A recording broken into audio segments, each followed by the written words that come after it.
Buenos días, amados hermanos. Sean bienvenidos. Vamos a empezar orándole a nuestro grande y poderoso Dios. Señor del cielo, gracias te damos por darnos la oportunidad de seguir aprendiendo más de ti. Gracias, Dios bendito, porque ahora podemos abrir tu palabra y por medio de las escrituras, Dios, aprender de las mismas escrituras. Señor, queremos empezar a estudiar la doctrina de tu palabra. Es tu palabra, Señor, y queremos ver lo que ella nos dice acerca de sí misma y entonces acercarnos con una mayor devoción, con temor a tu palabra, Señor. Bendícenos en estos estudios que ahora vamos a iniciar. Hemos tenido un tiempo, Dios, aprendiendo de tu carácter, de tus distintos atributos. Ahora, Señor, empezaremos a aprender lo que tú dices de tu palabra. Y así como el conocimiento de ti esperamos haya sido de transformación, nos ha exhortado, nos ha confrontado. Ahora sí también, Dios, que el conocimiento de tu palabra nos confronte, nos anime a vivir para tu gloria. Bendícenos, Dios, en este día, te lo rogamos, en el nombre de Jesús, nuestro Señor y Salvador. Amén. Muy bien, amados hermanos.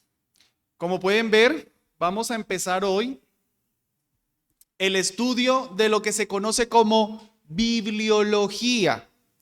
¿Qué es la bibliología? Bueno, es una palabra compuesta. Biblio, para hacer referencia a la Biblia, y logía, para hacer referencia a estudio. Entonces, la bibliología es el estudio de la palabra de Dios. Hay que hacer una aclaración porque ustedes pudieran decir, hermano, pero luego cuando predica, eso no es bibliología, porque cuando se predica se está estudiando la palabra de Dios. Cuando hacemos un devocional, estamos estudiando la palabra de Dios. Cuando leemos una literatura sobre los atributos de Dios, estamos estudiando la palabra de Dios. No obstante, la bibliología es el estudio de la palabra de Dios, pero como libro, como texto revelado. No tanto aprender lo que la Biblia nos dice sobre temas de vida cristiana, sobre la iglesia, sobre Cristo, etcétera, sino lo que la Biblia nos dice sobre la misma Biblia. ¿Qué es la Biblia? ¿Quién es este libro? ¿Quién dio este libro? ¿Por qué tenemos 66 libros y no 68, 70 o 50? ¿Por qué decimos que es la palabra de Dios? ¿Es esta Biblia inerrante? ¿Tenemos la Biblia y necesitamos otro libro más o este libro es suficiente? En fin, todo eso es lo que se preocupa y más la bibliología. El estudio de la palabra de Dios en sí mismo. ¿Qué es lo que la Biblia nos dice acerca de sí? Y hermanos, el tema que hoy vamos a estar abordando es la inspiración de las Escrituras. ¿Qué es lo que la Biblia nos dice de por qué ella es la palabra de Dios? Y definitivamente yo diría que es el tema más importante que debemos conocer en la bibliología. Por eso lo escogí de primero. No quiere decir que el canon de las Escrituras sea un tema irrelevante, que la inerrancia sea irrelevante, pero realmente tenemos un canon porque tenemos libros que fueron inspirados. O tenemos una Biblia inerrante porque tenemos una Biblia inspirada. Y así sucesivamente. O sea, la inspiración de las Escrituras viene a ser el tema más importante de la bibliología. Tenemos una bibliología porque tenemos una Biblia inspirada. Vamos a dar una pequeña definición de lo que es inspiración. Una pequeña definición, ya luego la vamos a sustentar.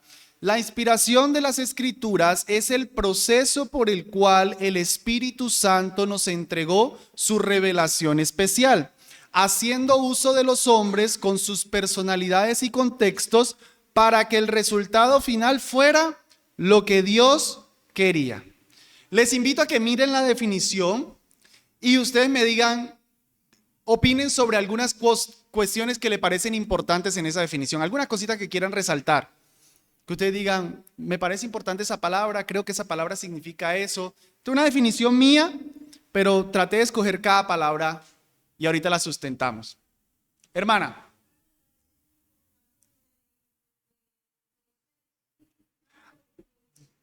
muy bien. Entonces ahí estamos destacando que entre la Trinidad, la persona que está directamente involucrada en la inspiración de las Escrituras, como lo vemos en la definición, no es tanto el Padre, no es tanto el Hijo, es el Espíritu Santo. Recordarán que en las clases de Trinidad veíamos que los tres están involucrados, pero el Espíritu Santo tiene un rol principal. Hermano, Dios nos habla por medio de ella. Lo que tenemos aquí, aunque miren que hablamos de usar hombres, es Dios por medio de esos hombres. Bien, ¿alguna otra palabrita que les llame la atención? Sí, hermano.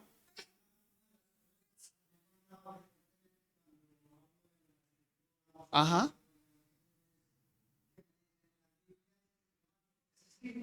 Uy, qué importante declaración. Ahí tienen razón, la Biblia fue escrita por hombres. Ahorita vamos a profundizar un poquito más ahí, pero buen énfasis.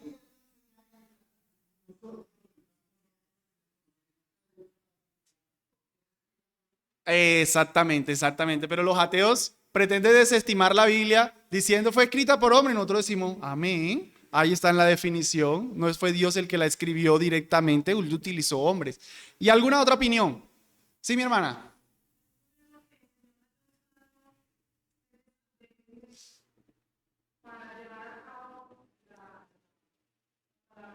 Ajá, totalmente.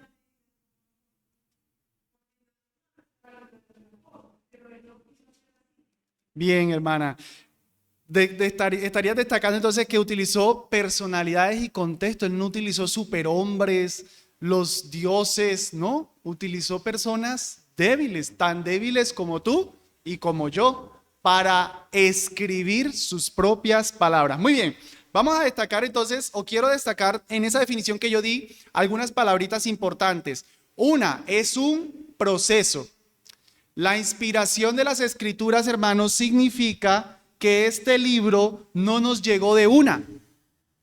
Este libro no cayó del cielo completico, ni este libro se sentó un hombre a escribirlo en un solo día. La inspiración de las escrituras es un proceso.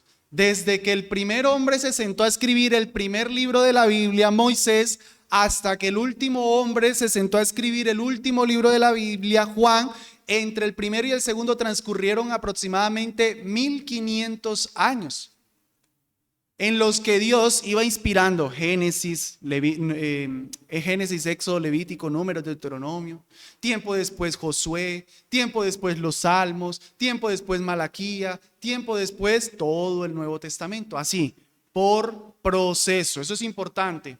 Otro dato importante, ustedes lo notaron, es una obra del Espíritu Santo. El Espíritu Santo es el que está directamente involucrado. La Biblia es revelación especial. Noten que la definición, digo, nos entregó su revelación especial. ¿Por qué? Porque es importante esto. ¿Qué otro tipo de revelación se suele hablar? La revelación general. ¿Qué es la revelación general? Toda la creación. La creación es revelación de Dios. Dios se revela en su creación. Dice, los cielos anuncian la gloria de Dios y el firmamento la obra de sus manos. Pero la especial, la particular es la Biblia.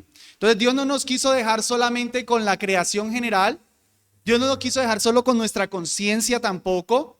Dios quiso que tuviéramos revelación especial. Que los hombres participaron, ya lo notaron. Que la Biblia es humana y divina en cuanto a su autoría. Debía haber puesto ahí en cuanto a su autoría. Es humana y divina. Es un libro en el que participaron hombres, pero es un libro divino. No es mera literatura humana. Es un libro que Dios dio, pero no es un libro meramente divino. Hay participación humana. Ahorita vamos a ampliar más eso.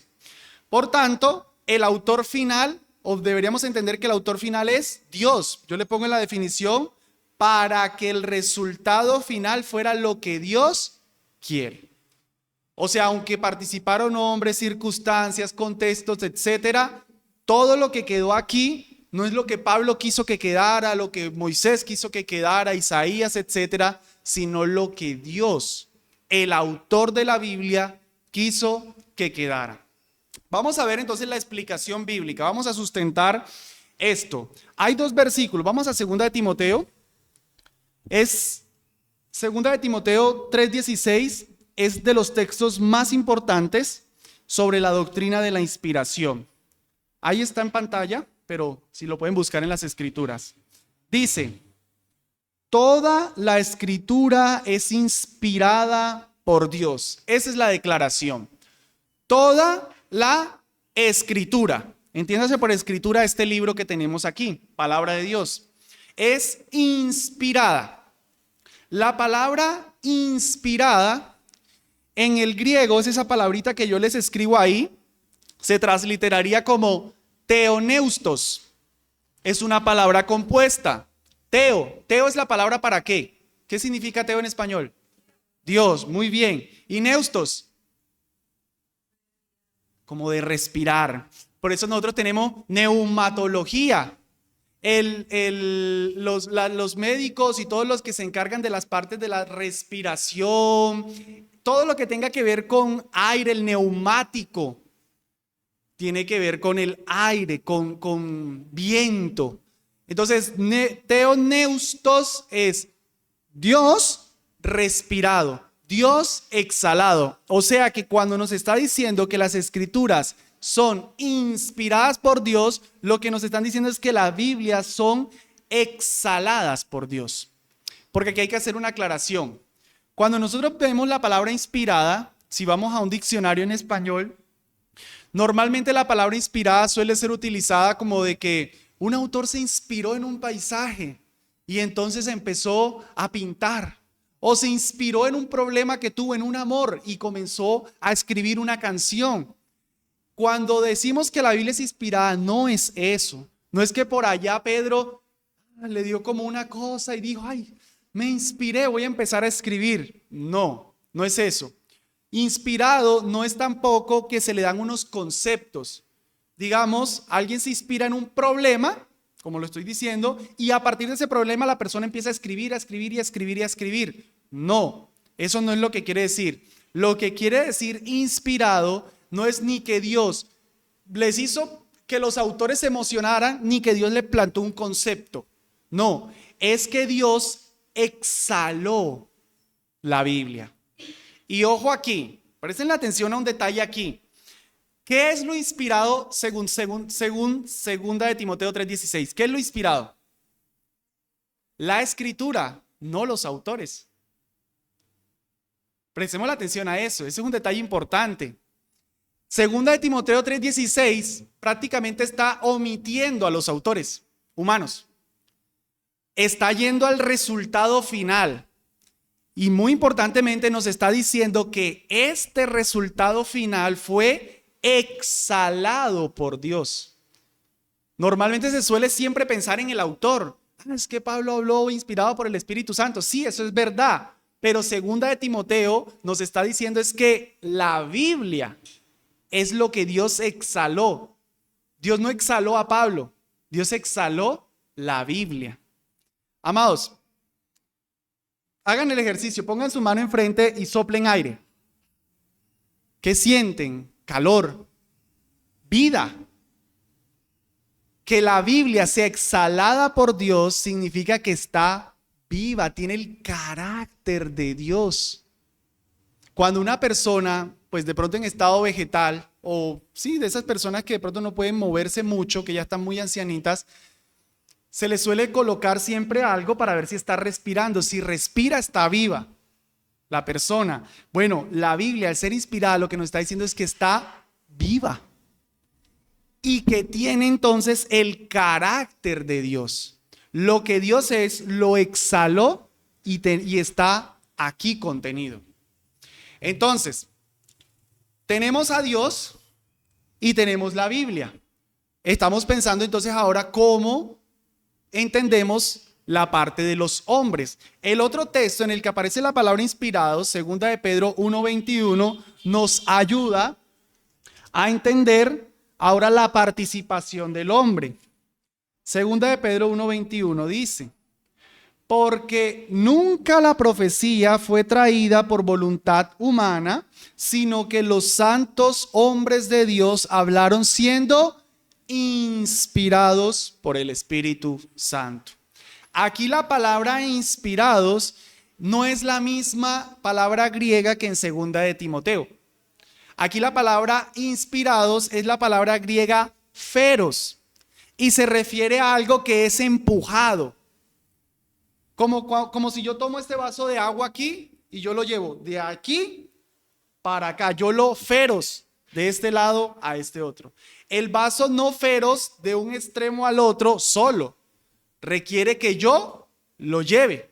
Entonces el vaso pasa de un extremo al otro porque yo lo feros, para utilizar el término griego.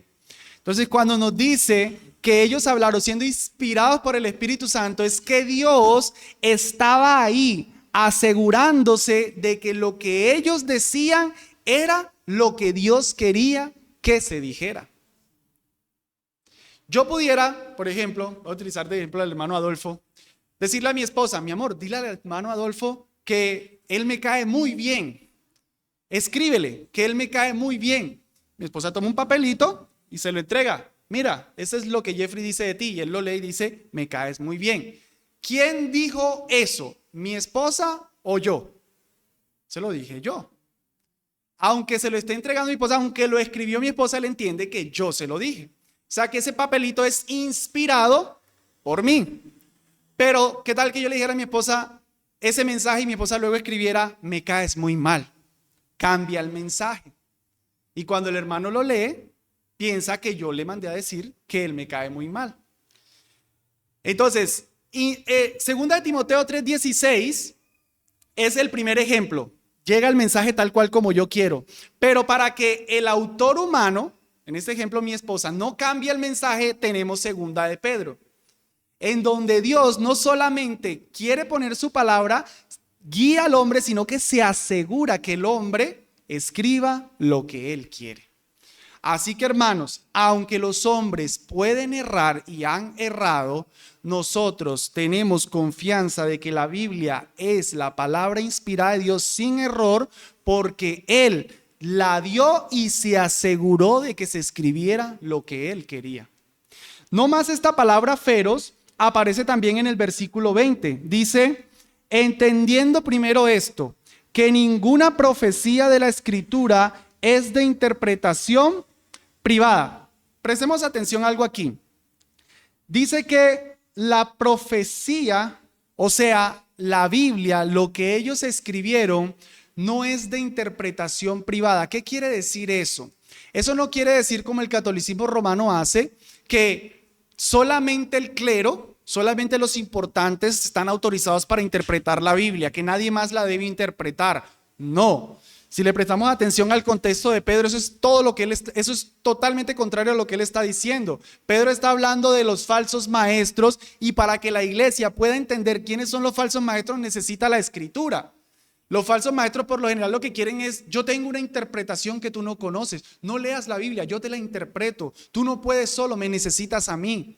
Para no caer en las mentiras de los falsos maestros, necesitamos conocer la Escritura. Entonces Pablo, cuando dice que la Escritura no es de interpretación privada, él lo que está diciendo es que esta Biblia no es el producto humano, de que no es de interpretación privada. No fue que Pablo dijo: yo como que quiero escribir esto, aunque Dios quiere que yo escriba otra cosa. Si fuera de interpretación privada, Pablo hubiese hecho eso. Aunque él entendiera que Dios quería escribir algo, él hubiese cambiado el mensaje. Y dice en el 21, porque nunca la profecía fue traída. Es la misma palabra feros. La misma palabra que se utilizó para inspirados es la misma palabra traída. ¿Lo notan?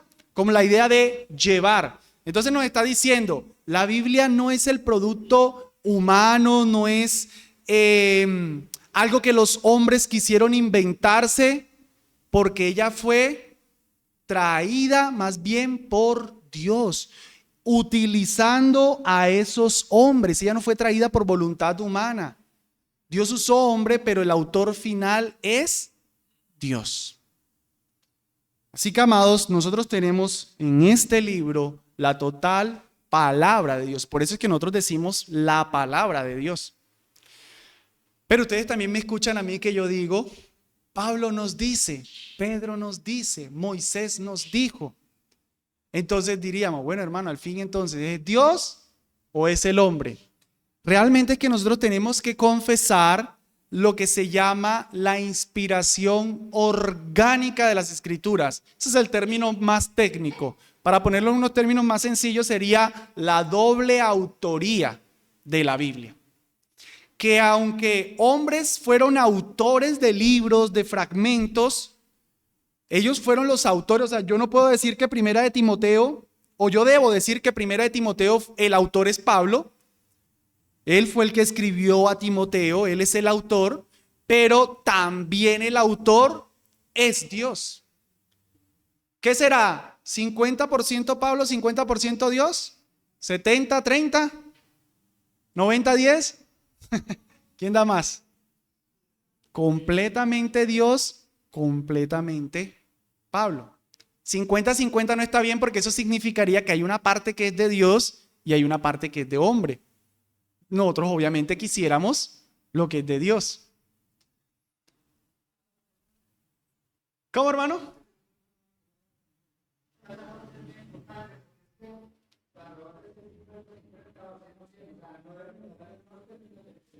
Ajá. Ese porcentaje no sirve. Debemos entender doble autoría. Autor humano, completamente humano. Autor divino, completamente divino. La doble autoría de las Escrituras.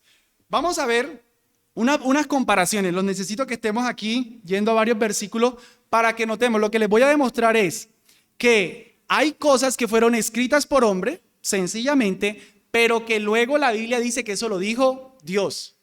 Vamos a ver varios ejemplos. Miren, el Salmo 95:1. Un hermano que busque el Salmo 95 y una hermana que busque Hebreos 3:7.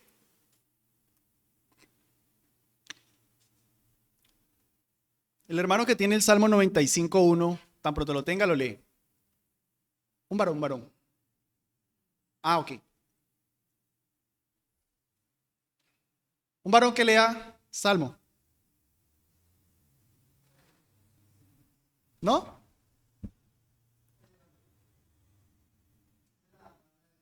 Ajá.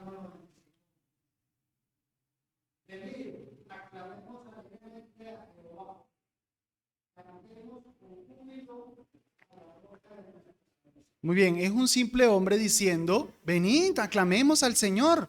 Un hombre invitando a la iglesia a cantar, a adorar, al pueblo a adorar. El 7 y el 9, el del 7 al 9, hermano.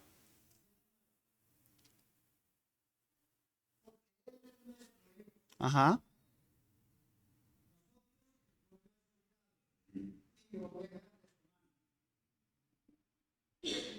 ¿Sí? Sigue.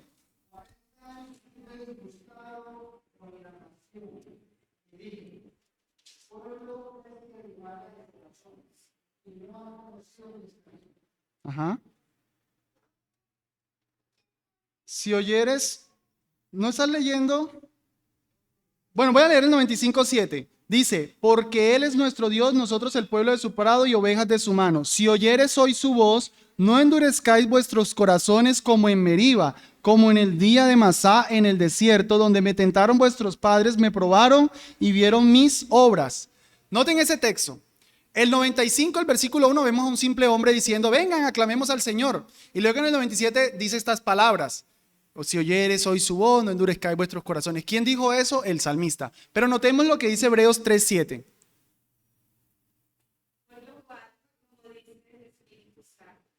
Si oyeres hoy su voz, no endurezcáis vuestros corazones, como en la provocación, en el día de la tentación en el desierto, donde me tentaron vuestros padres, me probaron y vieron mis obras 40 años. Ahí, muy bien. Está citando el Salmo 95, pero ¿quién dice el autor de Hebreos que dijo eso? El Espíritu Santo. Y ahorita en Hebreos 95, ¿quién era el que decía eso? El salmista. Pero cuando el autor de Hebreos va a hacer referencia al Salmo 95, dice, el Espíritu dijo. ¿Notan la doble autoría? Vamos a Hechos 1. Acompáñenme a Hechos 1 y vemos otro ejemplo. Aquí citándose el Salmo 69 y el Salmo 109, que son salmos obviamente escritos por un hombre común y corriente. Pero noten lo que dice Hechos 1:16. Yo lo leo a favor de ustedes. Varones hermanos, era necesario que se cumpliese la escritura que el Espíritu Santo habló por boca de David acerca de Judas, que fue guía de los que prendieron a Jesús, y era contado con nosotros y tenía parte en este ministerio. Este pues, con el salario de su iniquidad, adquirió un campo y cayendo de cabeza se reventó por la mitad y todas sus entrañas se derramaron. Saltemos hasta el 20. Porque está escrito en el libro de los Salmos: sea hecha desierta su habitación y no haya quien more en ella. Citó un salmo, ahí citó el Salmo 69. Y tome otro su oficio, ahí está citando el Salmo 109. Pero según Pedro, hablando aquí, ¿quién dijo eso? ¿David? El Espíritu Santo, por boca de David. David escribió el Salmo 69 y David escribió el Salmo 109. Pero cuando Pedro va a hacer referencia a eso, Pedro dice el Espíritu Santo por boca de David. ¿Quién es el autor? Doble autoría. Otro ejemplo, vamos allá adelante en el capítulo 2, el versículo 16. Dice: mas esto es lo dicho por el profeta Joel. Y va a citar a Joel capítulo 2, versículo 28. Y en los postreros días, dice Dios.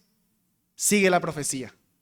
Si vamos a Joel 2:28, en Joel 2:28 es simplemente Joel hablando. En los postreros días derramaré mi espíritu sobre toda carne, etcétera, etcétera. No dice, cuando Joel dio esa palabra, si vamos a Joel 2:28, Joel no dice, aquí les dice Dios. No, Joel dice, da la profecía. Pero cuando acá se va a citar la profecía de Joel, se dice Joel, y citando a Joel, dice Dios. Al fin, ¿quién dijo? ¿Joel o Dios? Los dos. Doble autoría. Vamos a otro más. Hermanos, podemos citar muchos ejemplos, son muchos. Yo traté de escoger solo algunos. Mateo 4. Eso es cuando el Señor Jesucristo está siendo tentado por Satanás y Satanás le dice que convierta las piedras en pan, que coma, etc. 4:4. Y él respondió y dijo: escrito está. No solo de pan vivirá el hombre. Noten, escrito está. Citando la escritura. El Señor Jesús. Sino de toda palabra que sale de la boca de Moisés. De Dios. Y el texto que está citando es de Moisés. Y el Señor Jesucristo entiende que lo que está escrito es lo que sale de la boca de Dios. Lo que Dios inspiró. Y ya por ver uno último, Marcos 7. Marcos 7 del 9 al 13. Aquí aparecen varias referencias. Marcos 7, 9 al 13. Les decía también, bien invalidáis el mandamiento de Dios. Ojo, mandamiento de Dios. Para guardar vuestra tradición. Porque Moisés dijo, mandamiento de Dios, Moisés dijo, honra a tu padre y a tu madre. ¿Dónde dice eso la Biblia? En Éxodo 20, los 10 mandamientos. Y el que maldiga al padre o a la madre, muera irremisiblemente. Pero vosotros decís, basta que diga un hombre al padre o a la madre, es corbán, que quiere decir mi ofrenda a Dios.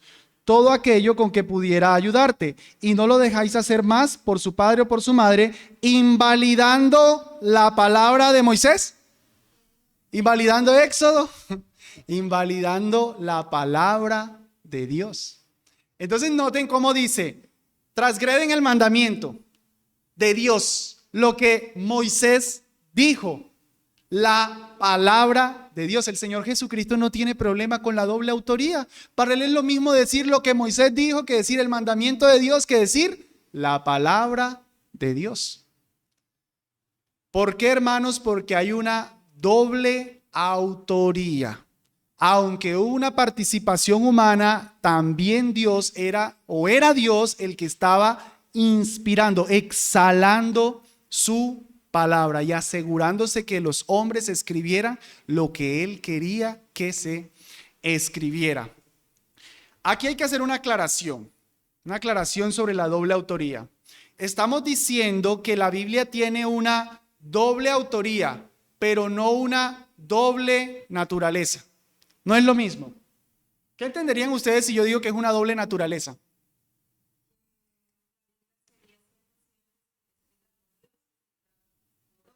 Bueno, diría que 50% y 50%. Si fuera doble naturaleza, nosotros tendríamos aquí entonces un libro de autoría humana. Tendríamos palabra de hombre. Si fuera doble naturaleza. Incluso tendríamos que tratar de descifrar dónde está lo divino y dónde está lo humano. Pero no, tenemos es una doble autoría, pero una sola naturaleza. Es Dios el que la dio.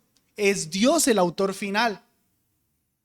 Es decir, aunque podamos hablar de doble autoría, si tuviéramos que decidir un autor final, no negando uno, sino el autor final, el gran arquitecto, el gran maestro, es Dios.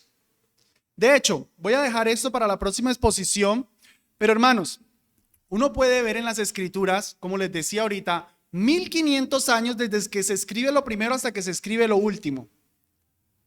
Y en 1500 años, utilizando alrededor de 40 hombres, no hay contradicción.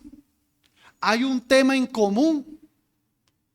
¿Qué es lo que eso nos dice? Hay una mente detrás de todo. Porque si nosotros le prestamos atención, por ejemplo, a técnicas de medicina de hace 1000 años o más, han cambiado a las que hoy tenemos. Si uno prestamos atención a formas en las que las personas construían hace 1000 años, han cambiado a las que hoy tenemos. Yo no puedo estar leyendo sobre un tema de construcción, por ejemplo, de hace 2000 años y tratando de hacer una casa hoy con todo el hierro, con toda la maquinaria que tenemos, porque han cambiado las cosas. De pronto hay unos principios en esos ejemplos que yo estoy dando que se mantienen, pero en la Biblia uno puede ver entonces esa unidad. ¿Por qué? Porque hay una sola mente detrás de todo. Hay una sola mente detrás de todo. Un solo autor en cuanto a naturaleza. En cuanto a naturaleza. Doble autoría en cuanto a la escritura. ¿Bien? Para que no nos confundamos ahí. Miren esos textos de prueba. Primera de Pedro 4:12 dice, si alguno habla, o sea, predica, hable conforme a las palabras de Dios. Pedro no dice, si alguno predica, predique conforme a las palabras de Pablo, conforme a las palabras de Mateo, conforme a la palabra de Dios. Por eso es que yo no digo, esta es la palabra del hombre. Decimos, esta es la palabra de Dios. No es porque no creemos en la doble autoría, es porque creemos en la única naturaleza. ¿Bien? Y el otro, Mateo 1:22. Todo esto aconteció para que se cumpliese lo dicho por el Señor, por medio del profeta cuando dijo. ¿Ven?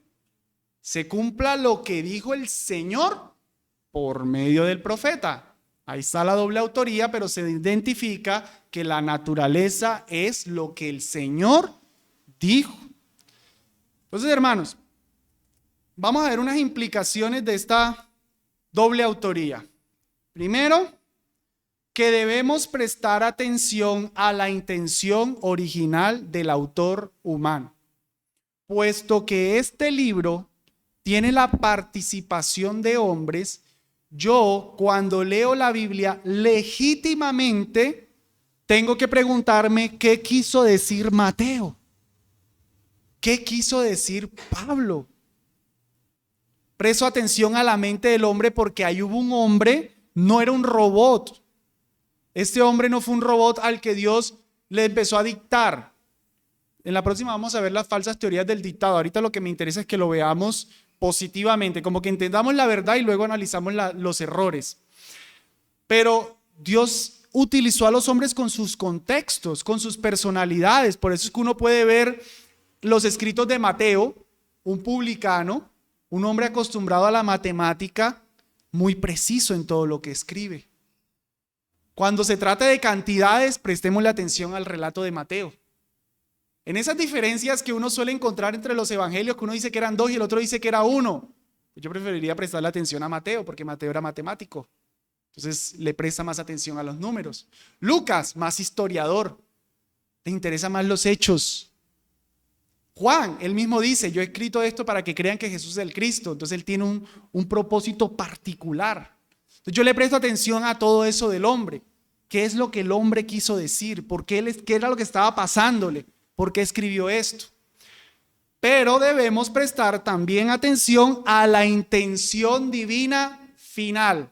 ¿Qué quiero decir? Y esto aplica más que todo para el Antiguo Testamento. Aunque nosotros leemos a David en los Salmos, debemos preguntarnos qué quiso decir David, qué estaba pasando con David. Pero resulta que David no sabía exactamente cómo se iban a cumplir muchas cosas que él quería, que él escribió, sino que como hay una mente mayor detrás de David, entonces nosotros tenemos que prestar la atención legítimamente a la intención divina, que es lo que Dios, con lo que este autor humano está diciendo, quiere decir. Esto no es, hermano, alegorizar. Eso no es buscar un sentido inventado por mí. No. Es reconocer lo que Dios quiere decir al mismo tiempo que reconozco lo que el hombre quiere decir. Miren el texto que les pongo. Hablando de los profetas del Antiguo Testamento, dice que ellos indagaron, ellos diligentemente buscaron qué era lo que el Señor quería decir por medio de las cosas que ellos hablaban. Versículo 12. A estos se les reveló que no para sí mismos, sino para nosotros administraban las cosas que ahora os son anunciadas por los que os han predicado el evangelio por el Espíritu Santo enviado del cielo, cosas en las cuales anhelan mirar los ángeles. Noten entonces que estos hombres como que entendieron, ya entendí, ¿qué quiere decir esto? Es que esto no es para mí, esto es alguien más adelante que lo va a entender. Por eso es que nosotros cuando vemos cosas del Antiguo Testamento, por ejemplo, David en el Salmo 22 dice, Dios mío, ¿por qué me has desamparado? Con toda seguridad, David no entendía todo lo que eso significaba. Pero cuando nosotros vemos la vida de Jesús, podemos legítimamente decir en el Salmo 22, David está hablando de sí mismo, de que Dios lo había desamparado. Pero la intención divina es que eso se refería a Jesús cuando sufría en la muerte. ¿Ven que no es sacar un sentido raro? Es reconocer lo que la Biblia simplemente quiere decir. Es la dinámica de la doble autoría. La tercera implicación, las dos cosas mencionadas deben estar presentes siempre. Porque como es la palabra de Dios, yo no puedo ignorar lo que Pablo dice. O como Pablo fue un hombre humano, yo no puedo ignorar lo que Dios quería decir. Las dos cosas deben estar mantenidas siempre. En una forma muy práctica, esto se ve cuando ustedes escuchan la predicación y uno dice, Pablo le dice a Timoteo. Y otras veces que uno dice, el Señor nos dice. Ahí lo que uno está haciendo es, sin darse cuenta, incluso moviéndose en la doble autoría. Cuando uno dice, el Señor nos dice, uno no es que quiere darle más importancia que cuando digo, Pablo nos dice. O cuando yo digo, Pablo nos dice, no es para decir, bueno, eso es lo de Pablo. No, es lo que el Señor dice. Las dos cosas van juntas. De hecho, hermanos, una pequeñita aplicación aquí también. Precisamente por la doble autoría, nosotros nunca debemos enfatizar más algo que otra cosa. Una parte de la Biblia que otra parte de la Biblia. Eso se llama inspiración plenaria de las Escrituras. Vuelvo y digo, vamos a seguir tratando más de eso en la próxima, pero vale la pena mencionarlo desde ya. No les pase que como las palabras de Jesús en unas Biblias están en rojo, entonces esto es palabra de Dios, porque lo dijo Jesús. Y lo que está en negrito no, eso es lo que dice Juan. No, lo negrito y lo rojo es palabra de Dios. Los 10 mandamientos, eso sí es palabra de Dios, porque fue con el dedo de Dios. Pero lo que Pablo le está escribiendo a Filemón, de Onésimo y eso no es menos palabra. No, las dos cosas son palabra de Dios. Las dos cosas. No podemos enfatizar más lo uno que lo otro porque hablamos de una doble autoría. Amados, si nos parece un misterio, eso de la doble autoría, hay una ilustración en las Escrituras muy buena. Para entender la doble autoría, nosotros la podemos entender con la doble naturaleza de Cristo. Lastimosamente, la doble autoría es un tema difícil en el sentido de, porque ustedes estarán pensando, y hermano, pero ¿cómo fue eso? O sea, ¿cómo Pablo le está escribiendo a Filemón que le reciba a Onésimo? Y al mismo tiempo, eso era palabra de Dios.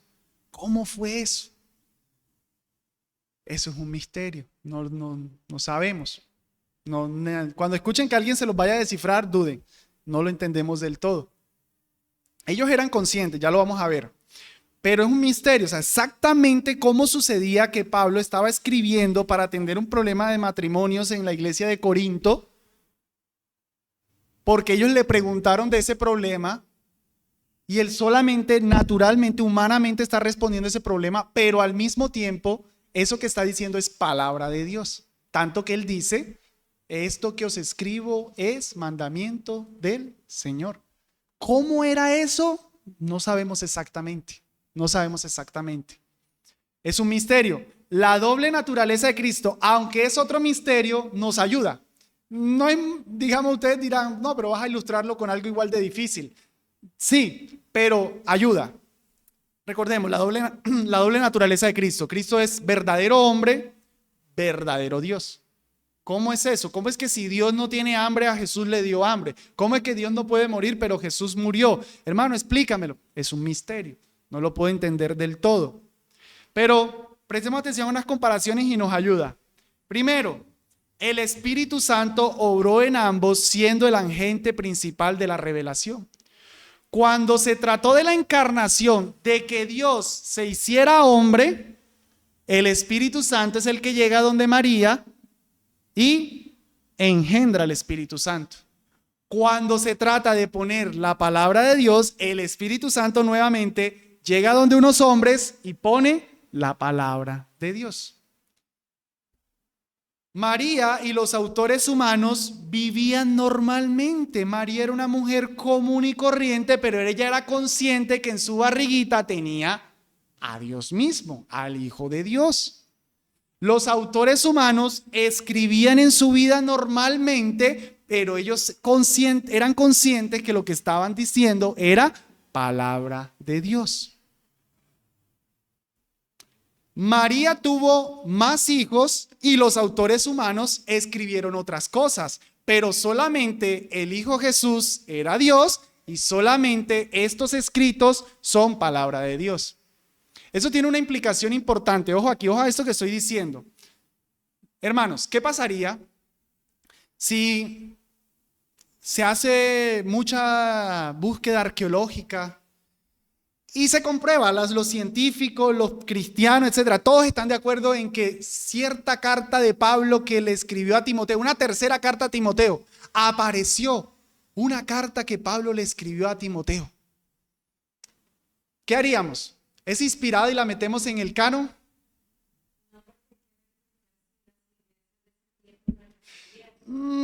Sirve la respuesta de que si las iglesias la recibieron.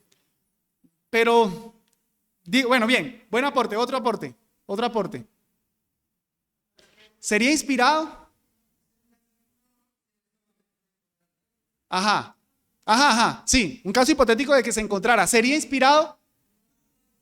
No. Cuando hablemos de la preservación de las escrituras, vamos a responder más profundamente eso. Eso es un tema más adelante. Pero ¿saben por qué no sería inspirado? Échenme un poquitico de cabeza, hermanos. ¿Ustedes creen que lo único que Pedro, Mateo, Pablo, los 12 apóstoles escribieron es esta Biblia? O sea, Pablo nunca en su vida escribió otra cosa. Pablo debió escribir otras cosas, definitivamente. Lucas debió escribir muchas cosas. Así como ustedes y yo escribimos, ellos debieron escribir en su vida diaria. Pero, porque hay un autor divino, en ciertas o en otros escritos, Dios no estaba actuando. Era un simple hombre escribiendo. No sé, pongamos algo hasta chistoso, que Pablo escribió un recetario, una receta de cómo curarme el mal de estómago. Él estaba escribiendo una receta de cómo curarse el estómago, nada de autoridad divina, nada de intervención divina, era un simple hombre escribiendo una receta de cómo curarse del estómago. Ya. O sea, lo que pasa aquí, lo que quiero enfatizarles aquí, hermanos, es que no era porque fuera Pedro, todo lo que Pedro escribiera era palabra de Dios. No, no, no, no. Es que en el misterio se sabía que en cierto momento él ya no estaba hablando solo por sí, sino por Dios. Así como María tuvo varios hijos y solo uno es Dios, los autores debieron escribir otras cosas, pero solamente se conservó lo que era verdaderamente inspirado. Para ser más bíblicos o para utilizar ejemplos bíblicos, es lo que pasa con Primera de Corintios y Segunda de Corintios. Se los dejo de tareas. Si ustedes se ponen a investigar, lo que nosotros conocemos como Segunda de Corintios probablemente es Cuarta de Corinto. Y si no recuerdo mal, Primera de Corintios viene a ser como Segunda de Corintios o algo así. Ahora no lo recuerdo bien. Porque Pablo habla de que ya les ha escrito. Y lo que les dice que les ha escrito no es Primera de Corintios. Entonces uno dice, ¿dónde lo escribió? Otra cosa escribió. La carta de la Odisea. Pablo dice, léase la de la Odisea en los Colosenses. Algunos creemos que la de la Odisea era la de Éfeso. ¿Creen que la de la Odisea es la de Éfeso? Yo no creo que sea así. Yo creo que era una carta que iba dirigida a la de la Odisea. Pero no se conservó porque no era inspirado. ¿Bien? Sí, mi hermana.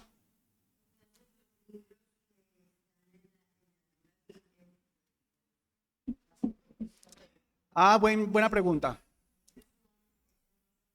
Esos no son inspirados, los apócrifos, los deuterocanónicos. Cuando hablemos del canon de la Biblia, vamos a hablar más de eso, hermana. Buen aporte. Tiene toda la razón. Esos no son palabra de Dios, palabra de hombres, como cualquier libro histórico. ¿Sí bien, hermanos?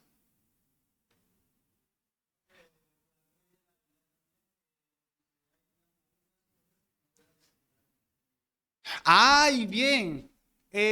Juan es el que dice al final que hizo, bueno, aunque ahí realmente dice, hizo además Jesús muchas otras cosas que no están escritas en este libro, pero estas, dice él, se han escrito para que creáis que Jesús es el Cristo, el Hijo de Dios, y para que creyendo tengáis vida en su nombre. Juan 20, 30 y 31.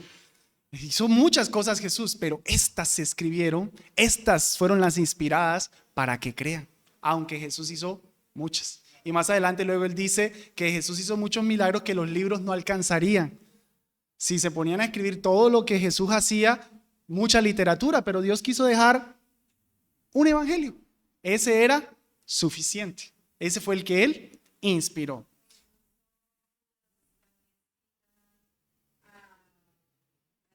Uy, pero ahí te metiste en un tema difícil. Cuando Judas cita a Enoch.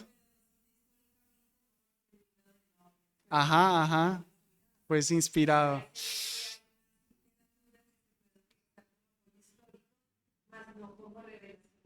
Por si atrás no están escuchando, mi esposita está citando el caso cuando Judas cita al profeta Enoch. Dice séptimo desde Adán. Y cita, lo vieron sus millares.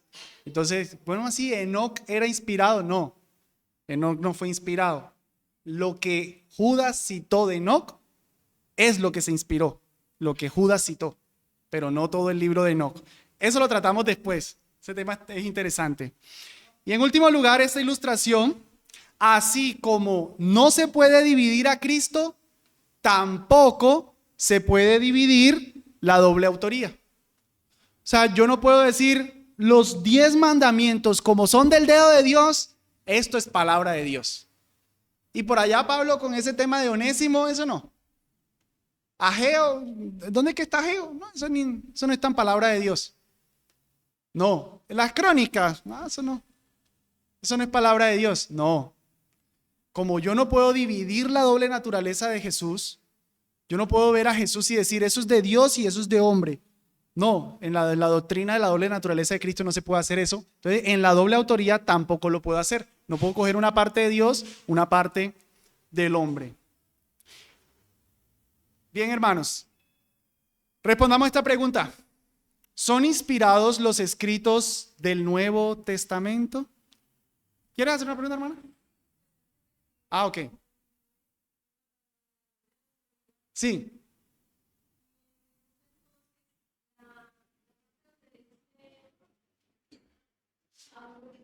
Hablo yo, no el Señor. Ya. Buena pregunta. Ya lo vamos a ver, lo tengo aquí. Ya lo vamos a ver. ¿Son inspirados los escritos del Nuevo Testamento? Ustedes me van a decir sí, pero planteemos el problema. Planteemos el problema para que lo podamos entender mejor y disfrutar mejor. Cuando 2 Timoteo 3:16 dice que toda la escritura es inspirada por Dios, se refiere en primera instancia a los escritos del Antiguo Testamento.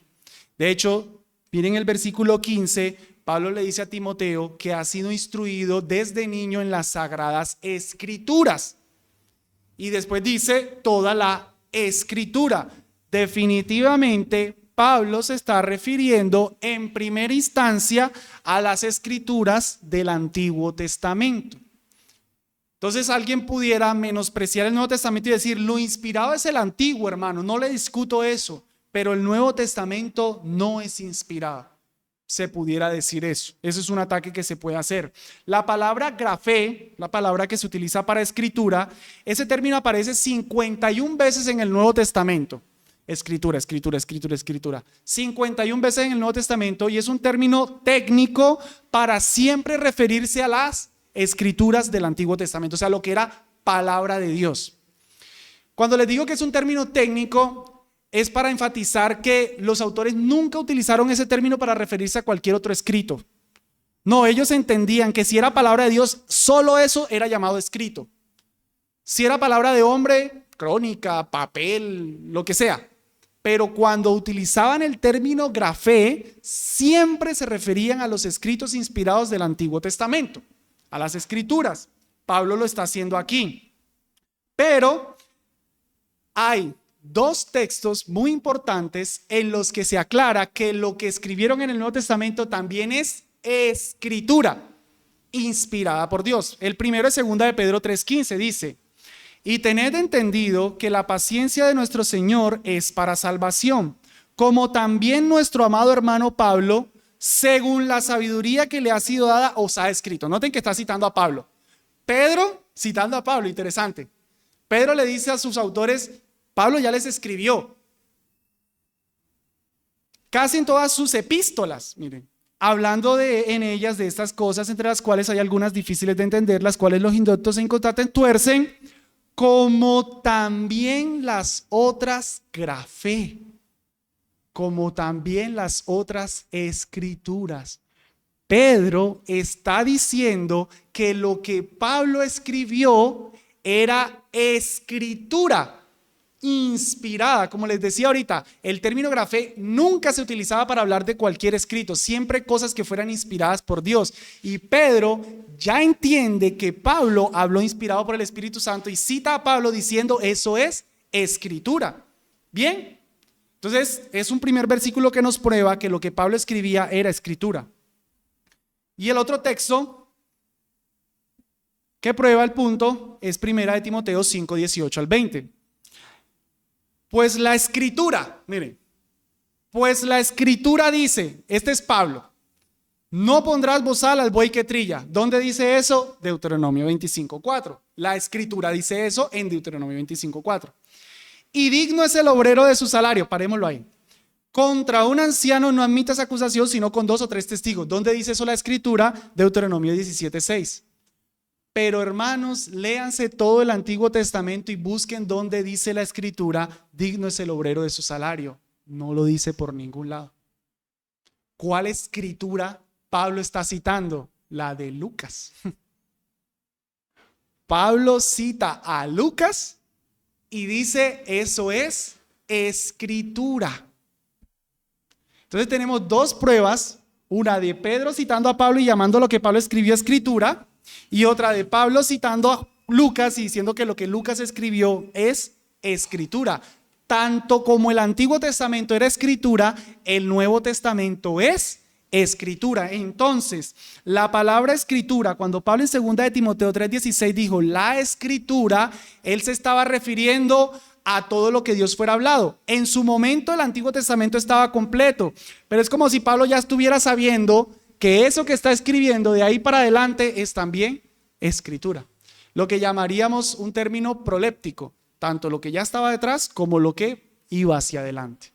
Entonces, escritura, aunque primeramente pudiera referirse o se refiere al Antiguo Testamento, no obstante se refiere también al Nuevo Testamento, porque el Nuevo Testamento también es llamado escritura. Así que es toda, Antiguo y Nuevo.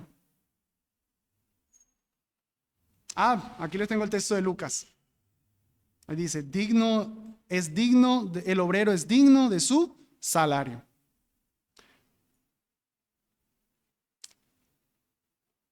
Miren cómo Pablo hablaba de sí mismo, de lo que él escribe. Si alguno se cree profeta o espiritual, reconozca que lo que os escribo, o la palabra pudiera ser traducido, todas las cosas que os escribo son mandamiento del Señor. Él sabía que lo que estaba escribiendo era palabra de Dios. Él no tenía duda de eso. Él sabía que no estaba escribiendo palabra de hombre. Reconozcan que eso que estoy escribiendo como un simple hombre es palabra de Dios. ¿Ven? El Nuevo Testamento es inspirado. Y aquí viene la pregunta que nos hizo nuestra hermana Cristina. Pablo dice, y a los demás yo digo, no el Señor. Si algún hermano tiene mujer que no sea creyente y ella consiente en vivir con él, no la abandone. Pareciera que esto que Pablo dijo, vamos allá, 1 Corintios 7, pareciera que eso que Pablo dijo ahí no es palabra de Dios, porque él dice, esto lo digo yo, esto no lo dice el Señor. Entonces, pareciera que entonces aquí hay parte humana y parte divina.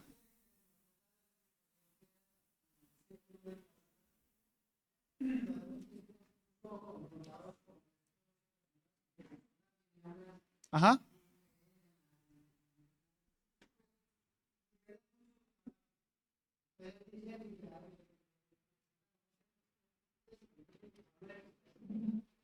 Ok. Bueno, sí. Precisamente ese es el problema que vamos a aclarar. Los que dicen que es palabra de hombre, no palabra de Dios. Ese texto, hermanos, se tiene que entender a la luz del versículo 25 y al versículo 40. Miren lo que Pablo dice en el 25. En cuanto a las vírgenes, no tengo mandamiento del Señor, mas doy mi parecer como quien ha alcanzado misericordia del Señor para ser fiel.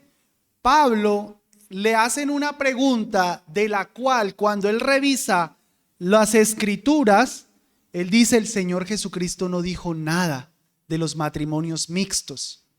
O el Señor Jesucristo no dijo nada en vida de las vírgenes. ¿Qué es lo que se hace ahí? Entonces Pablo está reconociendo que en el ministerio de Cristo él no enseñó nada de ese asunto.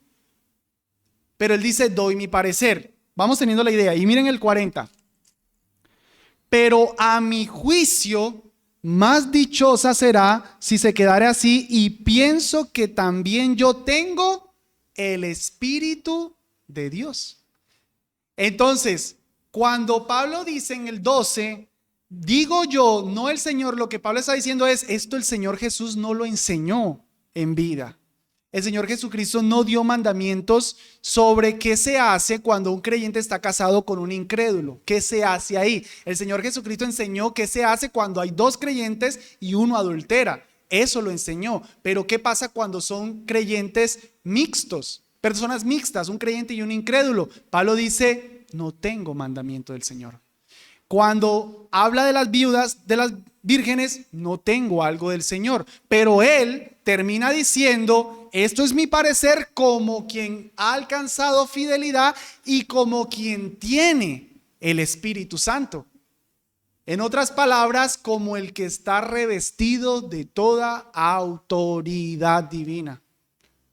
Entonces él solamente lo que está reconociendo es que no hay una enseñanza explícita del Señor, pero que como apóstol del Señor ahora él está hablando. Ya vimos el texto de 1 Corintios 14:37, donde él dice, reconozcan que todas las cosas que les escribo son mandamientos del Señor. Entonces, aunque en el ministerio terrenal del Señor, aunque en los evangelios no se diga lo que Pablo dice a los matrimonios mixtos de que cuando el incrédulo abandone, lo abandone, nosotros no podemos menospreciar ese mandamiento y decir, no, es que el Señor Jesucristo dijo que solamente por adulterio. No, porque lo que Pablo dijo es palabra del Señor.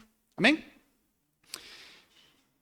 Bien, hermanos, vamos a parar hasta aquí y en la próxima ocasión continuamos viendo más de la inspiración de las Escrituras. Vamos a orarle al Señor. Señor, gracias por tu palabra inspirada.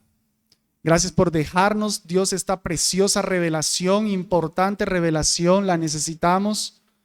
Gracias por haber utilizado hombres, Dios, y ayudarnos a entender más que lo que tenemos aquí no es un mero producto humano, no es el producto de hombres falibles, no es un libro lleno de errores porque los hombres erran, sino que tenemos aquí tu poderosa palabra, viva y eficaz. Ayúdanos, Dios, a que en esta doctrina nos lleve a amarte más y a ser más devotos a tu palabra. En el nombre de Jesús. Amén.